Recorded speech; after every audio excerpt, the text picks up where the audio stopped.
Yung iba sa inyo guys, parang naghahanap, no? Parang nag-iisip kayo na maghanap ng ibang trabaho or ibang mapagkakakitaan dahil dun sa nangyayari sa inyo, but at the same time, hindi pa rin kayo desidido na umalis. Kasi nga, for some of you, sabi ko nga, maganda yung benefits naman na nakukuha nyo sa trabaho nyo, so pwedeng maganda yung pasahod, ganyan, or kung ano mang benefits, yun nga lang, medyo strict yung boss or micromanager or whatever.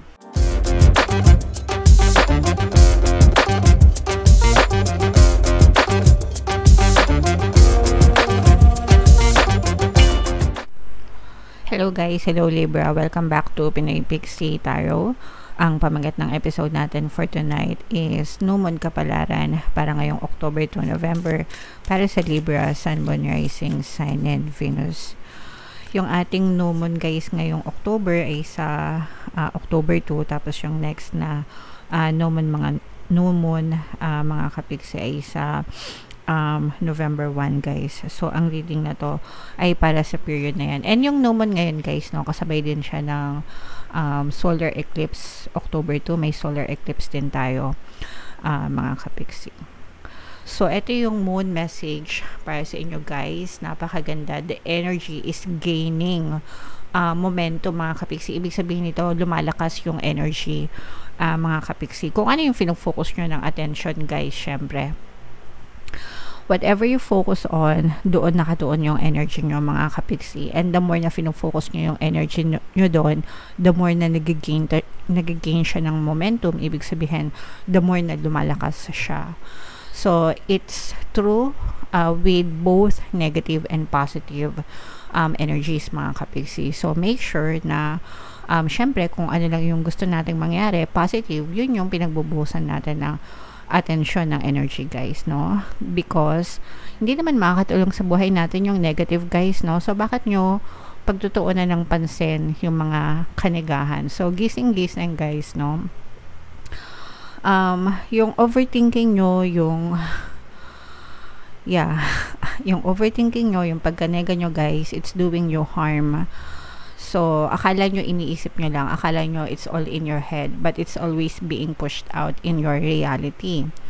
So, kung ayaw nyong lumala yung sitwasyon nyo guys, huwag kayong magnega, okay? And just focus palagi dun sa positive, focus palagi dun sa magagandang bagay, focus palagi dun sa mga good intentions para good din yung bumalik sa buhay nyo mga kapiksi, okay? I know, attune to the moon guys, I know I'm headed in the right direction. Wow, napakaganda mga kapiksi. I-comment nyo sa baba guys, I know I'm headed in the right direction. Ginagabayan kayo mga kapiksi ng inyong mga gabay papunta sa tamang direksyon ng buhay nyo. So, that's why it's very important na palagi kayo nagdadasal and you're always affirming because the universe is always moving you guys towards your desires, okay? So make sure na you're always affirming for what you want and praying for what you want imbis na dun sa hindi nyo gusto mga kapiksi. Additional meanings for this card guys, this situation is full of potential. Marami pa or malaki pa yung potential mo sa buhay, no? So again, whatever you focus on, manifest guys. So hindi man siya, and tsaka yung manifestation guys, it's gradual, it's not instant, no? So let's say for example, ang manifestation mo is gusto mo maging mayaman, hindi ka naman instant na kinabukasan pagising mo mayaman ka na agad. It doesn't happen overnight. The universe will move you, diba? Bibigyan ka ng mga evidences, ng mga opportunities na pwede mong gawin, and then sa mga opportunities na yon, pwede kang magsimula ng kumita ng pera. So una maliit, papalaki ng papalaki hanggang mag-grow, hanggang sa yumaman ka. So that's how manifestation works guys. So pero malaki yung potential ng bawat bagay na pinagtutuunan natin ng pansin. So make sure na kung ano lang talaga yung gusto mo, you stick to it mga kapiksi hanggang gusto mo ipaglaban mo guys, okay? Your dream can come true, definitely, guys, no? You can be, do, and have anything that you want. Again, as long as i-focus mo yung attention mo, yung energy mo dun sa mga pangarap mo sa buhay, dun sa mga gusto mo, it can definitely come true. More effort is yet required. Are you willing to give it? Willing ka ba na mag-effort, guys? Willing ka ba na magdasal? Yung effort, guys, hindi lang sa effort sa physical na action, no? Pero effort sa pagdadasal, effort sa pagkilos, and effort sa positibong mental diet. Yan yung ibig sabihin ng effort na, kumbaga, yung binibigyan natin ng effort, mga kapiksi. So, willing ka ba na gawin lahat yon, guys? Willing ka ba na maging dedicated and committed dun sa mga effort na yon para matupad yung mga pangarap mo? So if the answer is yes, then ang sagot sa'yo ni universe, guys. Okay? Keep moving forward, guys. Forward lang tayo papunta, mga kapiksi, hindi tayo pabalik. So yung past nyo, kalimutan nyo na. Let it go and focus on moving forward, kasi sa forward lang tayo papunta, mga kapiksi. Okay? So, comment down below, guys, if feeling nyo naka-resonate kayo dyan. Tingnan natin yung ganap sa inyo, Libra, ngayong new moon season. Shuffle natin to, guys. Habang sinashuffle ko to, panoorin nyo muna yung video natin regarding sa ating paano mag-manifest ng abundance video course. Kapiksi, sawa ka na ba sa mga struggles at hirap sa buhay mo? Masipag ka ba at masikap sa buhay ngunit hindi ka pa rin umaasenso? Ilang beses ka na bang nag-attempt magnegosyo at mag-invest pero palagi ka pa rin nalulugi? Sa pagkakataon na ito ay maaaring may subconscious beliefs ka na nagiging balakid sa iyong pag-unlad at pagyaman. Introducing, paano mag-manifest ng abundance video course. Dito ay matututunan mong ma-overcome ang mga balakid mo para tuluyan ka ng umunlad, umasenso, sumagana, maging matagumpay, successful at maswerte sa iyong kabuhayan, pera, trabaho, negosyo sa lapi at kaperahan ng bonggang-bongga. Dali, mag-send na ng email sa pinoypixie@gmail.com at simulan na ang iyong pagyaman ngayon. Alright, so sa lahat ng gusto mag-avail ng course, guys, meron tayong 500 pesos na discount until September 30. So, i-avail nyo na, guys. Sobrang ganda. And meron din tayong bagong course, mga kapiksi, paano mawala ang third party at magkaroon ng harmonious na relationship para mawala yung mga kabit na mga jowa nyo, guys. 20% discount naman yan until September 30, guys. So, i-avail nyo na. Sobrang ganda. So, this is both negative and positive, mga kapiksi. Libra, kayo ay na-represent ng King of Swords. Ito yung ating moon energy. Unahin natin sa negative energy, guys. Meron ditong presence ng fire signs, Aries, Leo, Sagittarius. For some of you, maaaring may fire element kayo sa inyong natal chart, or you may be dealing with a fire sign.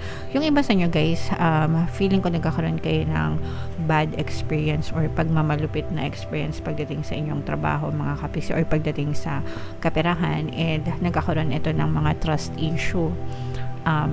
Nagkakaroon kayo ng trust issue sa paligid nyo. For some of you, guys, pwedeng pinagmamalupatan kayo ng mga boss nyo or ng mga amo nyo, no? Parang nagiging biktima kayo ng pambubuli, mga kapiksi. Or for some of you, pwedeng you are under micromanager na boss, tapos parang yung boss mo hindi kanya naririnig, hindi kanya nakikita. Ang nakikita niya lang is puro yung mali mo, and parang ang gusto niya is kung ano yung gusto niya, yun lang yung masusunod. So parang doon medyo feeling mo failure ka kasi parang hindi mo magawa, wala kang freedom na gawin yung gusto mo, no? Kumbaga parang sunod-sunuran ka lang. And sometimes well, ganun talaga, no? Kung may boss tayo, syempre sila yung masusunod. Pero syempre, no, kapag habang, I mean, okay lang yun sa mga entry level na jobs, pero kung ikaw ay medyo malayo na yung narating mo sa trabaho, tapos micromanager pa yung boss mo, medyo nakakasakal, medyo mahirap, mga kapiksi. So for some of you, if ever man na naka-resonate kayo, no, feeling ko yung iba sa inyo parang gusto nyong umalis, but at the same time ayaw nyo rin kasi parang nanghihinayang kayo dun sa mga benefits, ganyan, kasi maganda naman yung trabaho nyo, although na-tsempo lang kayo siguro sa hindi magandang boss or hindi sa hindi maayos na boss. If ever na nakaka-resonate kayo guys, meron tayong subliminal dito na pampabait ng amo at mga katrabaho. So, pwede nyo pakinggan yun mga kapiksi. Makakatulong yun sa inyo guys. Okay? So, yun yung nakikita natin na negative na energy. Dahil dito guys, actually, pero feeling ko, hindi lang kayo yung nag-iisa, no? Parang feeling ko marami kayo na naka-experience ng kalupitan. So, parang meron kayong nahihingahan ng sama ng loob kasi baka yung mga kasamahan mo rin sa trabaho is nakaka-experience din sila ng mga ganong klase ng treatment, no? O kaya naman baka may mga friends kayo na nakaka-relate guys, kaya parang doon mo na ibubuhos yung sama ng loob mo. So in a way, parang yun na lang yung way mo para maka-cope up dun sa iyong sitwasyon, mga kapiksi. Yung iba sa inyo guys, parang naghahanap, no? Parang nag-iisip kayo na maghanap ng ibang trabaho or ibang mapagkakakitaan dahil dun sa nangyayari sa inyo, but at the same time, hindi pa rin kayo desidido na umalis. Kasi nga, for some of you, sabi ko nga, maganda yung benefits naman na nakukuha nyo sa trabaho nyo. So, pwedeng maganda yung pasahod, ganyan. Or kung ano mang benefits, yun nga lang medyo strict yung boss or micromanager or whatever. So ipagdasal nyo na lang mga kapiksi ko, wala naman kayong balak umalis, diba? Ipagdasal nyo na lang na maging mabait yung mga boss nyo, and wag nyo na lang personalin mga kapiksi, and focus na lang kayo sa work, diba? Para makasurvive kayo guys, okay? So what else? Tingnan pa natin mga kapiksi. So meron ditong presence ng water sign, Cancer, Pisces, Scorpio. For some of you guys, parang this is more on sa love and relationship naman, na parang you are dealing with a person na iba yung lahi mga kapiksi, and parang nahihirapan kayo na makipag-communicate or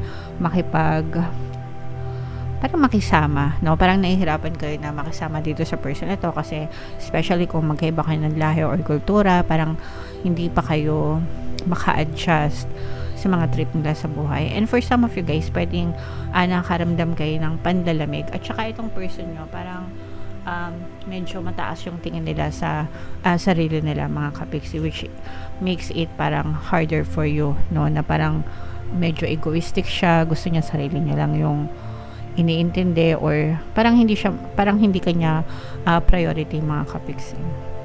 So nagko-cause ito ng worry sa iyo, and sabi ko nga at the same time parang feeling mo nanlalamig sa yung person mo, or baka hindi lang talaga siya affectionate mga kapiksi.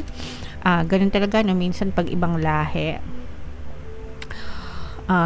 kaya nga sinasabi nila, di ba, iba pa rin pag Pinoy, iba magmahal yung Pinoy kasi syempre tayo, kalahi natin, sanay tayo na ganito, ganyan, no? Pag ibang lahi, minsan baka hindi sila masyadong affectionate or what, di ba? Yeah, so baka nasa isip nyo lang yun mga kapiksi, baka kailangan nyo lang mag-adjust, or baka nag-overthink lang kayo. So communication ang susi dyan, di ba? Para maayos nyo, and let them know kung ano yung needs nyo, kasi baka hindi nyo sinasabi, baka okay lang sa kanila, baka feeling nila okay lang sa kanila, pero sa'yo pala hindi. Alright? So pwede rin kayo makinig ng mga relationship subliminals natin guys, para ma-solve din yung mga problema nyo sa relationship. Okay? So, comment down below guys if feeling nyo naka-resonate kayo. So, medyo negative na may halong positive mga kapiksi. Ito yung mga positive na nakikita natin, yung parang bagong opportunity sa trabaho, sa pagkakakitaan. So, yan, i-mind yan sa comment section mga kapiksi. And comment down below if naka-resonate kayo. Ito yung ating 2025 kapalaran guys, panoorin nyo na. And ito naman yung ating success stories ng paano mag-manifest ng abundance video course. Click here to subscribe, and ito yung ating mga pampaswerte subliminals. Thank you for liking, sharing, and subscribing, and see you again next time. I love you all guys. Have a nice day. Bye-bye.